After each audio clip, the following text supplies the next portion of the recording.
Shut the f*** up, you little prick. Yeah? Yeah. Go ahead. Come on, get him out of here.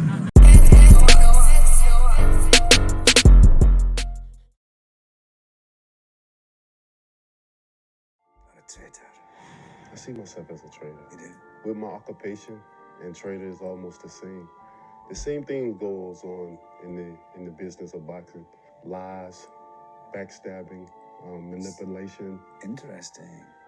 If I were to make you a traitor, how would you get away with it? I'm a PK, I'm a pastor's kid, so I'm very motivating, I'm very inspiring. I'm always looking at others and try to motivate them. I'm always the opposite of what people think of me.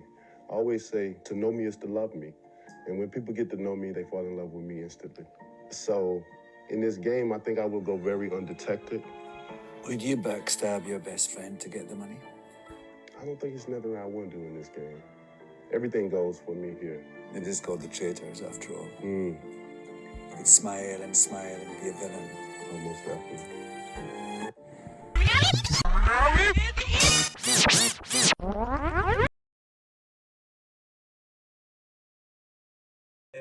Big Baby shows up, and Big Baby, big heavyweight fighter, and he seen me come out with Deontay Wilder, so he's like, yo, I'm saying, I'm ready, I want to fight. And I'm like, okay, now people in Deontay camp told me that they fought before, and they gave him a mild concussion, so I'm like, yo, you sure you want this fight?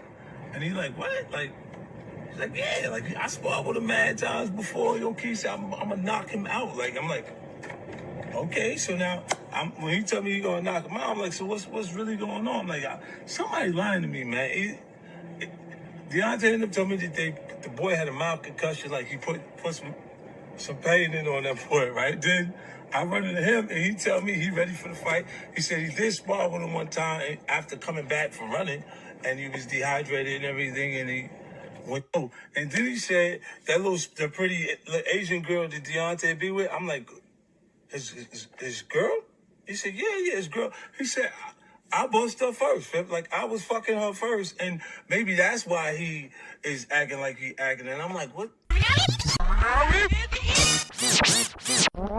Did Deontay be with? I'm like, his girl? He said, yeah, his girl. He said, I bust her first. I was fucking her first, and maybe that's why he is acting like he acting. And I'm like, what? This shit just came out of nowhere, blood. It was out of nowhere, cuz.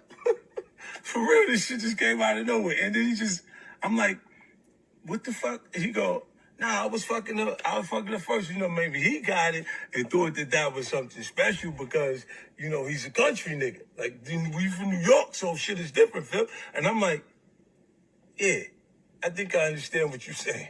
A person that will cheat on you, or a person that will participate in cheating on you, meaning they know you're in a relationship with someone and they cheat with that person. Both parties, if it warranted, it will take your life. No questions asked. There's no doubt in my mind that a cheat is a very dangerous animal. It is even worse if the person that participates in cheating on you with your spouse ends up being someone you're close to, meaning a friend, a relative, even an acquaintance. So it is with this mindset I approached the Deontay Wilder and Marcellus Wilder issue, which is why it came. It sounds really crazy to me, and I think that is, if true, that is the ultimate betrayal you could ever serve your own brother, the meal of potential elimination. Because see, when people cheat, they're not thinking properly, and if they mistakenly fall in love with each other and you are the only stumbling block, the only hindrance to them fulfilling and achieving their aim of love, they will take you out. Now, I say that to say,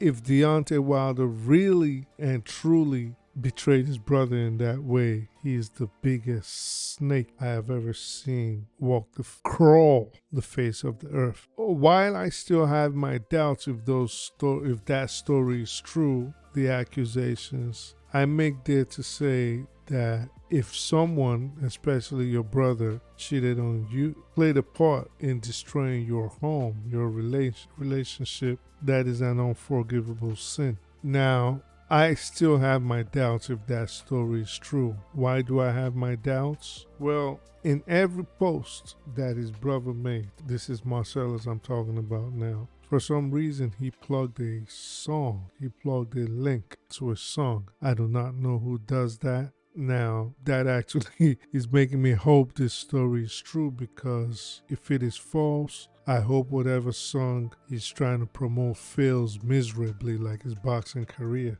Because I think there are better ways to promote something like music than clickbaiting. And not just clickbaiting, something as serious as saying your own brother slept with your spouse or your girlfriend. In any event, I'm going to play a few tapes, I'm going to play a few clips, and I'm going to show some posts. You guys can see what I'm talking about. And when I'm done, we're going to come back and we're going to talk about this some more.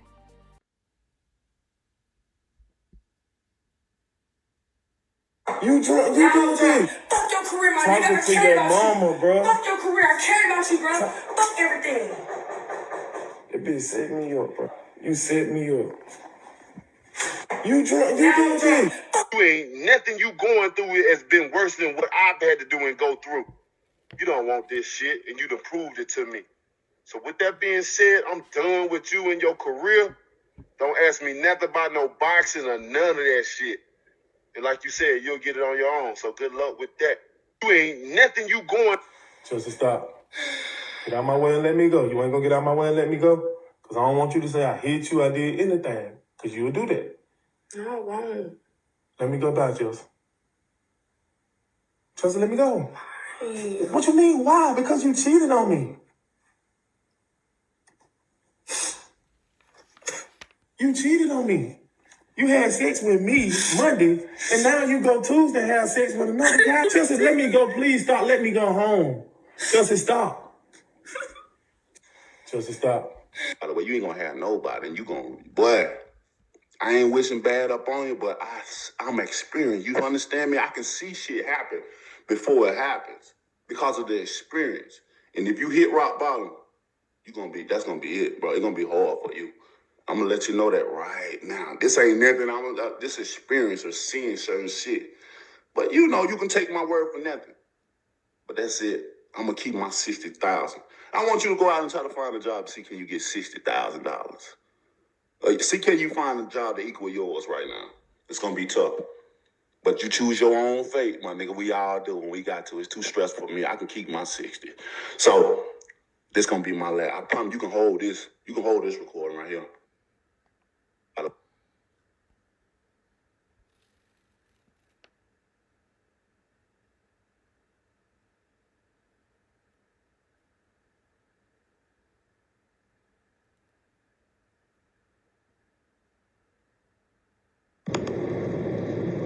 As I'm sitting driving down that road, my spirit hit me and they told me to tell you this message. And my heart said, I love you, brother. And I always have your back. In the aftermath of his devastating second loss to Tyson Fury, Deontay Wilder, right after losing his WBC heavyweight title, announced that he was cleaning house. He announced that he was going to relieve some people of their duties and he was going to bring in new staff. Of course, we all know that he fired Mac Brilliant after the first fight, accusing him of all kinds of crazy things, like insinuating that he must have spiked his drink and he must have relayed secret information to his adversaries. Well, after the second loss, Deontay Wilder, if you would notice, there were certain people that was always on his entourage that suddenly went missing. One of those in particular was a guy named Chris. If you've been following Deontay Wilder forever, you would know Chris. Chris was always there, carrying his bags, carrying his equipment. Anywhere you saw Deontay, you saw Chris. If he was in New York, you seen Chris. If he was in California, you seen Chris. You did not see Marcellus, you did not see Malik Scott, and you did not see his fitness and conditioning coach, but you always seen Chris. Now, when it was time for the fights, closer to fight time, then you would see, of course, MARCELLOS, and you would see Malik Scott and the strength and conditioning coach. I forget his name now. I used to wonder, for someone that it seemed that he actually loved Chris, and why I say I think he loved Chris was, I take note of very, very, very simple details which might fly over the head of